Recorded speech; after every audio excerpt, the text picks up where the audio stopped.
നമസ്കാരം, ഞാൻ doctor Sreekutty, consultant physician, Pavithra Ayurveda hospital, Adoor.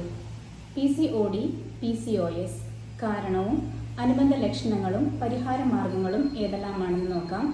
PCOD എന്നാൽ പോളിസിസ്റ്റിക് ഓവേറിയൻ ഡിസീസ് ആണ്. ഇതൊരു ജീവിതശൈലി രോഗമാണ്.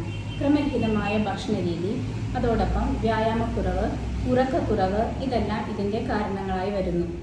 ഇതുമൂലം പുരുഷ ഹോർമോണായ ആൻഡ്രജന്റെ അളവ് ക്രമാതീതമായി വർദ്ധിക്കുന്നത് മൂലം സ്ത്രീകളുടെ ഓവറിയിൽ മൾട്ടിപ്പിൾ സിസ്റ്റുകൾ രൂപപ്പെടുകയും ആർത്തവ ക്രമക്കേട് കാണപ്പെടുകയും ചെയ്യുന്നു. ഇതോടൊപ്പം ഗർഭധാരണത്തെ ഇത് തടസ്സപ്പെടുത്തുന്നു. PCODയിൽ കാണുന്ന ലക്ഷണങ്ങൾ സങ്കീർണമായി തീരുമ്പോഴാണ് അതിനെ PCOS എന്ന് പറയപ്പെടുന്നത്. ഇതിൽ ക്രമാതീതമായി വർദ്ധിച്ചു വരുന്ന ആൻഡ്രജൻ ഹോർമോൺ കാരണം സ്ത്രീകളുടെ മുഖം, ചെസ്റ്റ്, കഴുത്ത് ഭാഗങ്ങളിൽ അമിതമായി രോമവളർച്ച കാണപ്പെടുന്നു.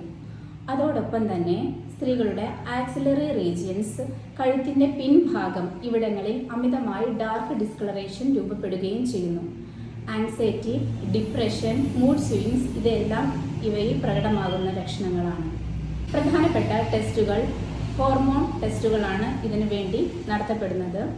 സെറം ടെസ്റ്റോസ്റ്റിറോൺ ടെസ്റ്റുകളും തൈറോയ്ഡ് ഹോർമോൺ ടെസ്റ്റുകൾ, അതുപോലെ പെൽവിക് അൾട്രാസോണോഗ്രാഫിയും രോഗനിർണയം നടത്തുവാനായിട്ട് സാധിക്കുന്നു.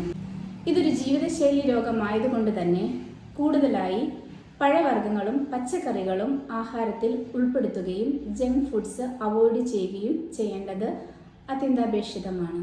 ആയുർവേദത്തിൽ ശോധന ശമന ചികിത്സയിലൂടെ വളരെയേറെ ഫലം കണ്ടുവരുന്നു. വിദഗ്ധമായ രോഗനിർണയത്തിനും ഫലപ്രദമായ ചികിത്സയ്ക്കും പവിത്ര ആയുർവേദ ഹോസ്പിറ്റലിൻ്റെ താഴെ കാണുന്ന നമ്പറുമായി ബന്ധപ്പെടുക.